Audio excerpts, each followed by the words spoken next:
So, my friends and I decided to go on a hiking, camping trip to one of our favorite hiking spots. The place is well known for its scenery once you reach the top, and admittedly, it's actually kind of fun and easy to hike there. You don't need a master's degree in mountain survival or a shit ton of hiking experience to reach the top. You don't even need to be super healthy. I mean, hell, I weigh over 220 pounds. And I don't even have the height and frame to justify it. Simply put, well, I'm a big guy. I mean, I still enjoy climbing, even if a 6-hour climb for a regular person takes me around 8. My friends and I were really never bothered by that anyway. The spot we chose to take our hiking and camping trip is well known in our state. It's in a national park, and following the hiking trail, there are a few open areas that could be used as campsites. Our plan was simple. We pack heavy and climb the first flank during the afternoon, then get down a little, find the right place to set up camp and relax. It was a good plan, or at least I thought it was. We reached the national park, and there wasn't anyone around, which was surprising considering the day was warm and sunny. The place would typically have a few people hanging around. It also looked like the entrance to the hiking trail had been chained at some point. The chain was wrapped around 2 logs to block the way, but it was cut cleanly in the middle. Now, the 2 halves were just lying on the ground. I commented on it, but Matt told me not to worry about it. If the chain had been cut, it was probably done by the forest ranger, and that the place was open. As I reached for my phone, Dan shot me a glance. And, well, I forgot that no technology was allowed on a boys' night. I gave up and decided to follow him, putting the chain in the back of my mind for now. The trek up was a bit more cumbersome than I expected it to be. I was carrying a heavy backpack that contained our portable grill, and more than enough water to quench our thirsts and wash up. I wasn't the strongest, but I had the largest pack. My 2 buddies who walked in front were carrying the food, tent, and sleeping bags. We had to stop more often than expected because I felt like my heart was going to burst out of my chest. It didn't help that it was a pretty damn warm day outside too, and by the time we climbed halfway up, I've been pretty sure I'd lost 5 pounds of sweat. Never mind all that. I mean, the climb still went perfectly fine. We stood at the top for an hour and enjoyed a few bottles of water, then climbed down to find our campsite before dusk. Once we found one that we liked, we built the tent and started the grill, and we started to cook some hot dogs as well. I was pleasantly surprised that Daniel decided to bring 2 6-packs of lager. We enjoyed our beers and meal, cleaned up the grill, and shoved it back in my backpack as we watched the sun disappear on the horizon. And that's when we first heard it. It crawled close to the ground. It was a low growl coming from the back of its throat. At first, we thought that maybe a coyote had gotten closer, so we just shooed it off by making loud noises. And for about another hour, we didn't hear any cracking of branches. We didn't see its shadowy form between the trees. The sun was well hidden by the time it came back, and a blanket of stars was covering the darkening sky. The night was getting fresher, the smell of humid soil mixing with the smoke of our fire. We were all getting pleasantly relaxed, the beer doing wonders on our systems. I mean, of course, 4 beers ain't anywhere close enough to make big guys like us tipsy, but its effects was still present in a way which we laughed, and our lazy postures, and how confident we were despite the threat of a coyote. I mean, sure, all of us had something to defend ourselves if push came to shove, but in retrospect, we should have packed up and moved out. The thing is, we were infringing on its territory. The cut chain on the bottom of the mountain should have been warning enough, but we were overconfident. We wanted to enjoy some fresh air and threw caution to the wind in favor of a good climb and a camping night. We heard its growl as we laughed at one of Daniel's lewd jokes, and we all shut down immediately. That growl came from its guts. It sounded visceral, furious, and demanding. It wasn't warning us that it was afraid and about to bite. It wasn't the growl of a beast backed into a corner. You see, it was a growl of a creature telling us that we better start running. It was the first growl that quieted down for an hour, and to the point, we had forgotten about the coyote. The second one punched us in the stomach and drained blood from our faces. I could feel my fingers getting cold and twitchy as I reached for my holster. At this point, the creature kept growling, but the noise was becoming more vicious by the second. I tried to look at the direction it was coming from, but it was moving and moving fast. I could hear the cracking of the branches as it walked around us in a circle. The creature was just far enough that we couldn't make out its form entirely, but close enough that its growl sent shivers down our spines. I was the first to stand up, all 5'7" of me on high alert, gun in hand, eyes riveted to the tree lines. I could feel the heat of the fire lick at my skin, its flames dancing close enough to my thighs. I'm positive a breeze could have set fire to my pants. Now, Daniel and Matt also stood up, and I heard one of their beer bottles fall to the side, the sound of liquid spreading on the ground, rivaling with the cracking of the fire. The growls had stopped momentarily, and I couldn't hear a single noise besides the fire and the bubbles of the beer popping as the liquid was absorbed by the ground. Even my breathing had become entirely silent. Maybe I was just holding my breath, I wasn't sure. It's not a coyote. Daniel broke the silence. Matt replied with a, "No shit, Sherlock." It seemed as though we were all on the same wavelength. Whatever made that sound was much bigger than a coyote. And instantly, I thought of a wolf or worse, bear. Now, I'd never seen either one up close, but I'd seen a few nature documentaries.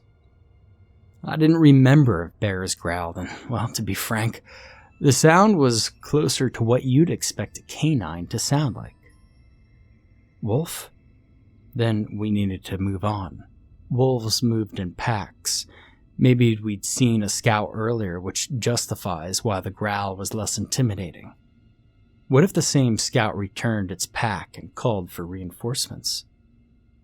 I didn't want to think about what followed up next, so I picked up the nearest bottle of water and threw its contents on the fire, extinguishing it. It's not the safest method to put out a fire, but I didn't feel like we had much time to lose ground. As vapor filled the air around us, the growl returned, much louder and savage than I could have thought. Branches cracked under the massive beast's weight, and all of our eyes turned in the direction of the noise. We were all frozen in place as we saw it move through the branches. We could barely see its shape because of the darkness and the branches, but already, I could tell it wasn't a bear or a wolf.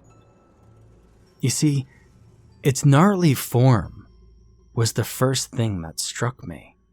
I could see its tail swishing about behind it, its fur matted and covered in mud and branches.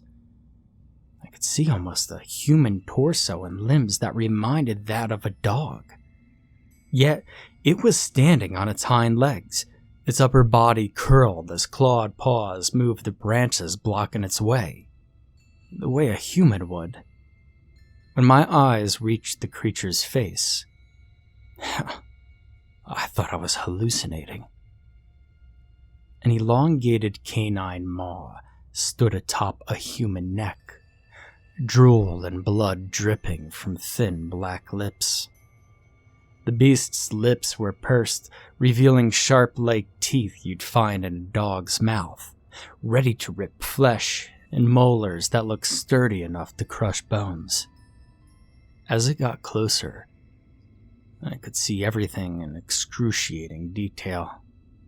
It stood about 10 feet away from us, a couple of trees and that distance separating us from it.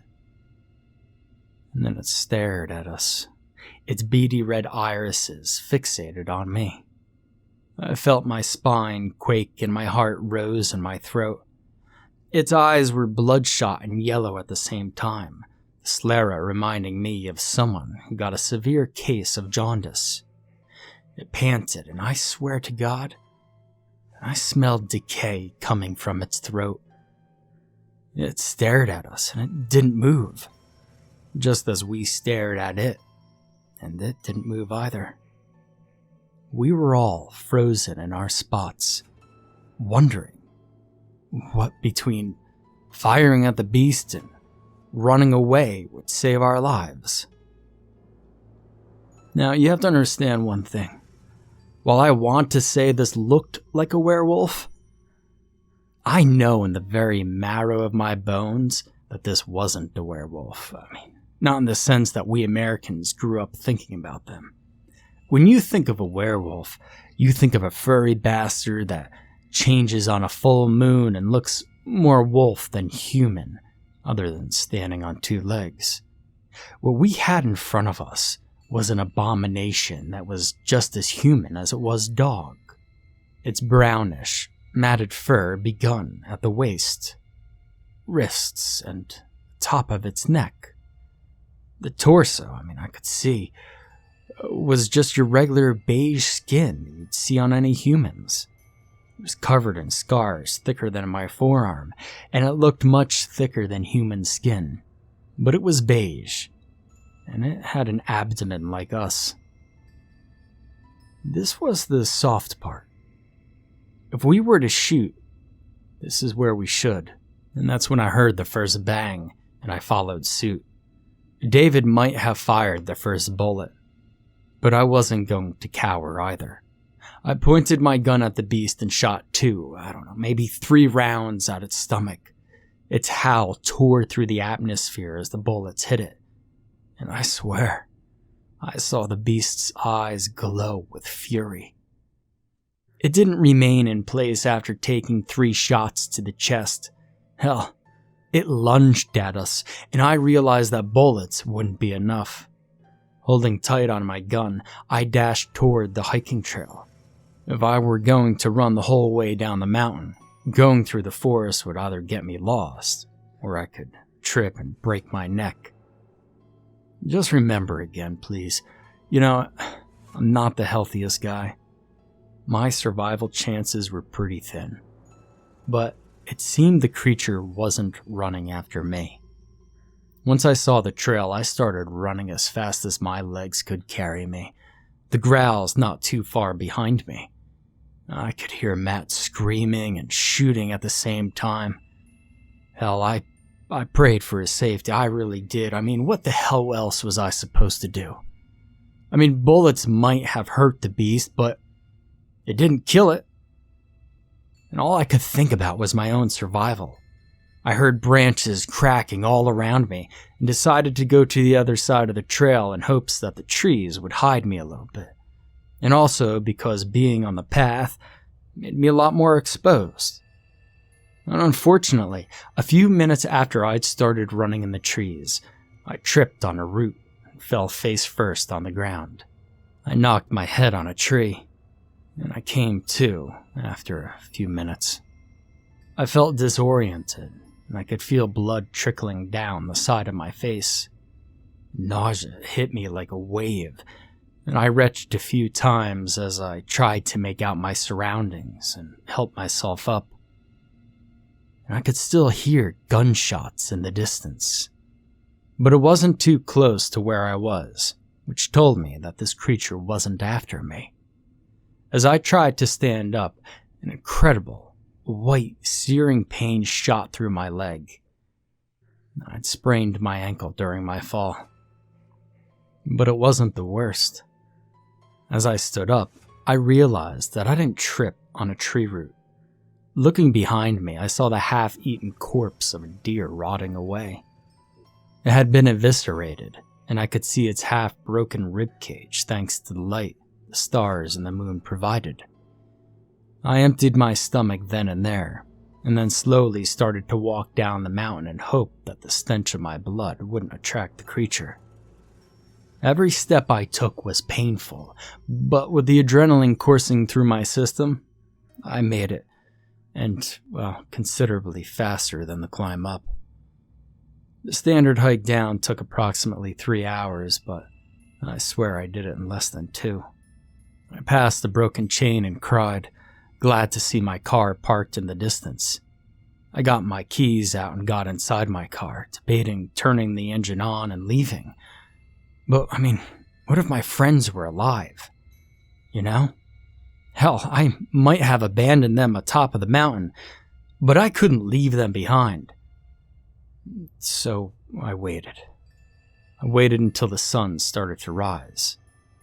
And then I saw Daniel hobbling his way over. The left side of his jeans was soaked in blood. And I got out of the car and I rushed to help him. I helped him to the car and then we left. And I rushed to the nearest hospital and called the police. I told them what we had saw as Daniel was rushed to the ICU. The doctors checked my wounds as well. I had a slight concussion and a fractured ankle. Daniel's leg had been slashed from knee to hip. There were 3 claw marks. Doctor said he'd been lucky none had punctured the femoral artery. Came close. I think that this is the news that made me break down because I realized Matt was still missing and might not have had the same chance we did. The rest of the morning was spent in a blur. I met a couple of detectives and officers and repeated our story as Daniel received several blood transfusions. At around noon, an officer came and told us they found Matt. He was alive, but barely. The wounds on his body corroborated our story. He had been attacked by a massive beast, and the bite marks covering his torso, arms, and legs indicated either a wolf or something else. There were still doubts in the eyes of the officer, but he couldn't just dismiss our story because of the state Matt's body was in, and Daniel's slashes on his leg. Matt survived, but he spent about, 2 months in the hospital. He needed skin grafts, he needed a lot of transfusions, he lost a kidney, as well as 3 fingers. We never went hiking again. The local police started to search to find the creature's whereabouts, and the last I heard of it, the trail is still closed to the public. Now, I don't hang around Matt or Dan anymore, but, I can't say I blame them, that they blame me. I abandoned them to save my own skin.